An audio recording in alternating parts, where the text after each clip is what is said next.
Tá aí 8h01, chegou o nosso momento Prevenção e Saúde desta segunda-feira e hoje eu tenho a satisfação de receber aqui a doutora Isabela Pizzini Volpato, ela que é cardiologista, e vamos falar um pouquinho sobre o coração. Quem é que não gosta de falar sobre o coração? Doutora, seja bem-vinda, bom dia. Bom dia, Alcemir, muito obrigado pelo convite. Vamos falar sobre o coração. Pois é, o coração que é essa máquina, né? Essa força que Deus nos deu, e a gente inclui no coração sentimentos, emoções, e diz que ele é responsável por muita coisa boa, né? Que mantém a gente vivo.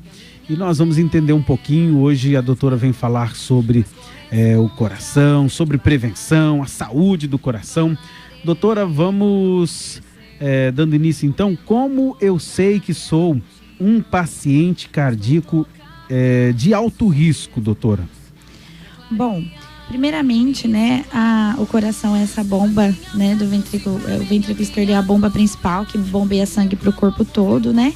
E as doenças cardiovasculares, elas são as principais doenças que mais matam no mundo inteiro. Elas matam mais que câncer, mais que acidentes, mais que infecções, né, incluindo o HIV, a SIDA, né, a AIDS.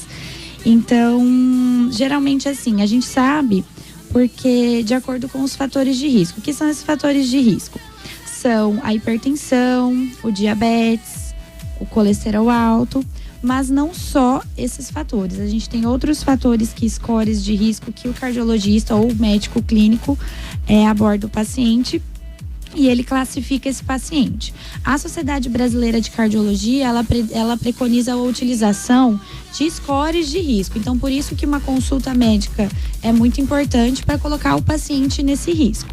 Primeiramente, o paciente de muito alto risco é aquele paciente que já teve um infarto, ou já teve um AVC, né? Ou ele é diabético com alguns fatores de risco a mais, que são alguns desses fatores. E também os pacientes que você já fez algum exame e você sabe que não chegou a ter o evento agudo, o AVC, que é o derrame, né? Ou o infarto, mas esse paciente já teve já tem uma artéria conhecida obstruída, ou a do pescoço, né? Que a gente chama a artéria carótida, ou a da perna, né? Que chega a faz isquemia na perna, as tromboses, né? Ou a própria artéria do coração, que são as coronárias. Então, esse paciente é o paciente de muito alto risco. O paciente de alto risco é aquele que já tem uma dilatação da artéria aorta, que é aquela que todo mundo conhecida como a veia maior do coração, mas no caso ela é uma artéria, ela leva sangue, ao contrário da veia que traz sangue de volta ao coração, né? O paciente que tem uma doença renal já crônica, um rim que já está com um pouco de dificuldade de filtrar esse sangue, né? Aqueles pacientes que têm um colesterol elevado, principalmente aquele colesterol ruim, que é conhecido como LDL, acima de 190. O paciente também que a gente faz alguns testes no consultório, que é o índice tornozelo braquial, e aí faz alguns exames, e esse paciente é o alto risco. O paciente, não podendo esquecer do paciente diabético, mas esse paciente, o paciente diabético, hoje em dia a gente consegue ter mais scores e estratificar ele intermediário, moderado, né? Intermediário, moderado, alto ou muito alto.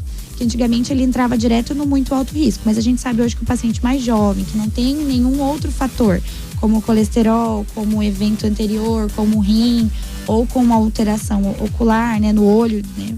E nos rins, microvascular, que a gente fala, ou nas pernas, que é aquela questão das amputações, esse paciente pode entrar num paciente um pouco, né, mais baixo risco. Não, mas sempre atento, porque o diabetes é um fator de risco muito importante.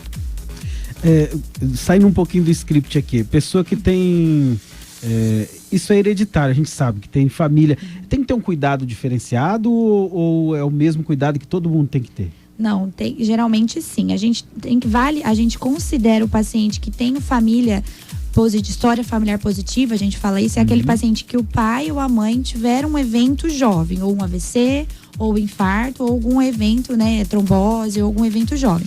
No homem, se o pai, por exemplo, teve o evento menos de 55 anos e na mulher menos de 65 anos. Ele tem que ter um cuidado maior. Isso. Às vezes o paciente, meu pai faleceu aos 80 anos de infarto.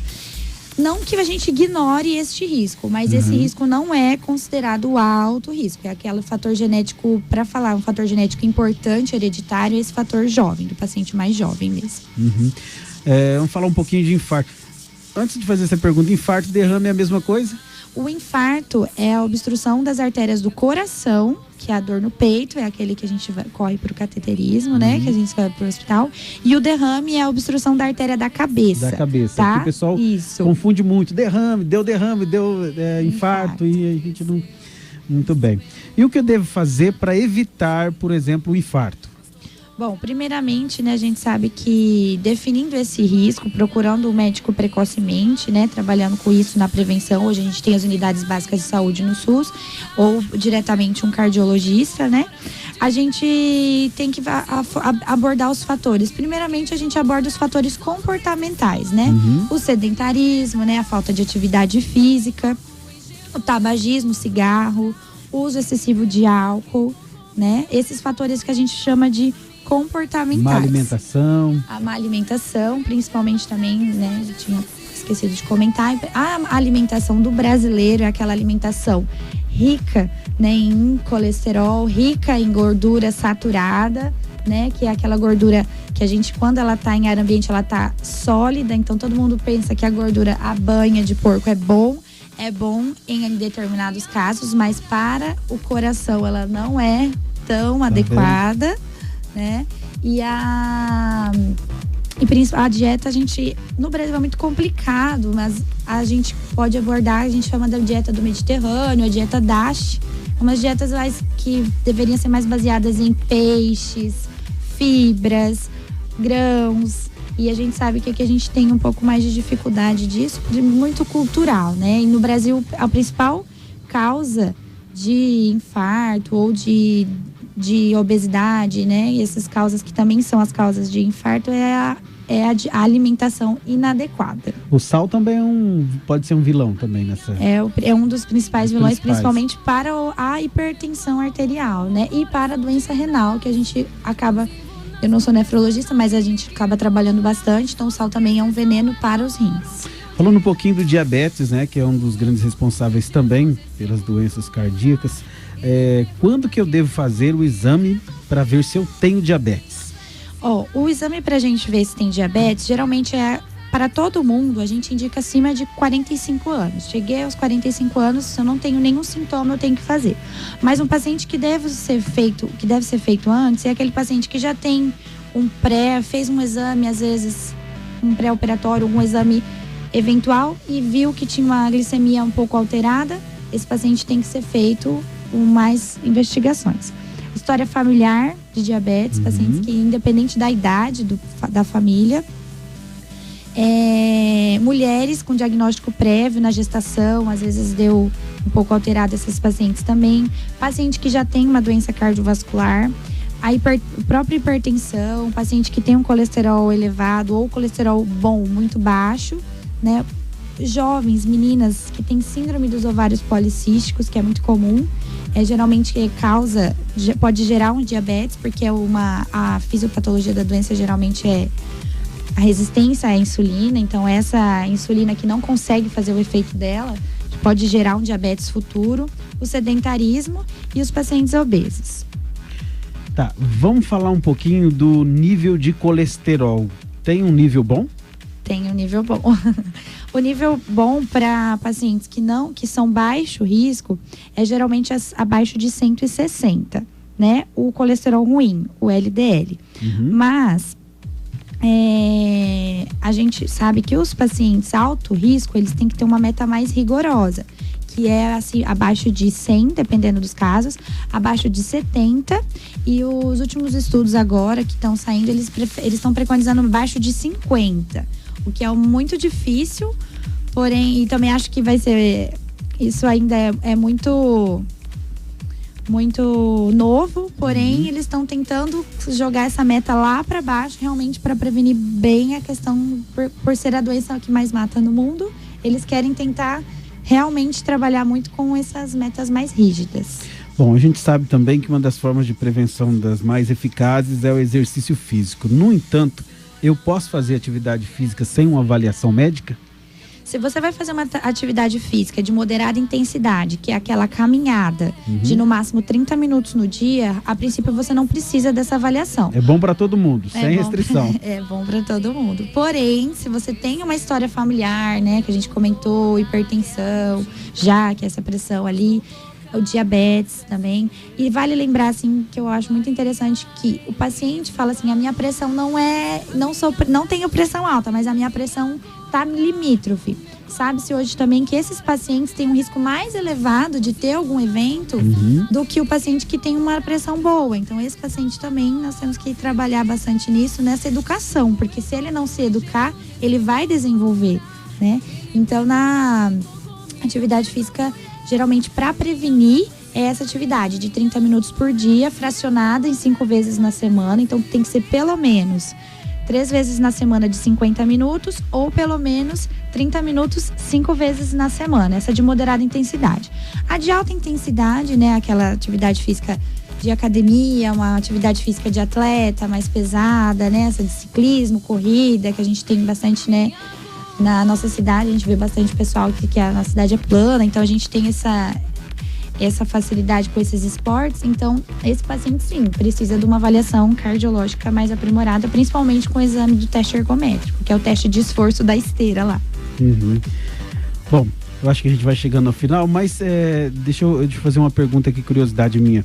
De quanto em quanto tempo a pessoa que não tem um fator de risco tão elevado, vamos dizer assim, uma pessoa normal, no coração funcionando bem, precisa fazer uns exames do coração, precisa fazer essa visita ao profissional? O ideal, geralmente, eu comentei, acima de 18 anos, é sempre bom alguém passar por uma avaliação cardiológica e depois, dependendo desse fator que a gente usou, de scores de risco, a gente vai definir quanto em quanto tempo o paciente vai ter que fazer a visita ao seu consultório. Geralmente, o paciente muito alto risco é aquele paciente semestral, 6 em 6 meses, ou a cada ano, né? Ou o paciente que pode, dependendo do risco, pode ser a cada 2 anos. E assim, se você é um paciente de baixo risco, eles aceitam até 3 anos. Dá pra você fugir do médico. Já tá fazendo a visita. Tá certo. Doutora, mais alguma coisa que a gente talvez esteja esquecendo, que a senhora gostaria de falar? Talvez uma dica aí para os nossos ouvintes, importante para manter o coração saudável. A gente sabe também que o coração triste não é bom, coração depressivo, né? A pessoa para baixo. Sabe-se que hoje que a doença cardiovascular, né? O infarto, o derrame, ele está muito relacionado às doenças psicológicas, né? As depressão. Então a gente também tem que estar bem com o nosso organismo. E eu acho que eu deixo que nunca é tarde para começar. Tá certo. Conversei com a doutora Isabela Pizzini Volpato e nós vamos deixar aqui no nosso Facebook da Rádio Coração, também no YouTube, daqui a pouco mais, essa gravação para você assistir, né, e aprender na íntegra tudo aquilo que foi falado hoje pela doutora Isabela Pizzini Volpato. Eu quero agradecer imensamente de coração ter aceitado o convite e ter estado aqui esclarecendo algumas dúvidas dos nossos ouvintes. Eu que agradeço, tá? Muito obrigada, fiquem com Deus. Tá certo, e a gente que agradece mais uma vez, doutora Isabela, hoje aqui dentro do programa Manhã Viva. 8 horas.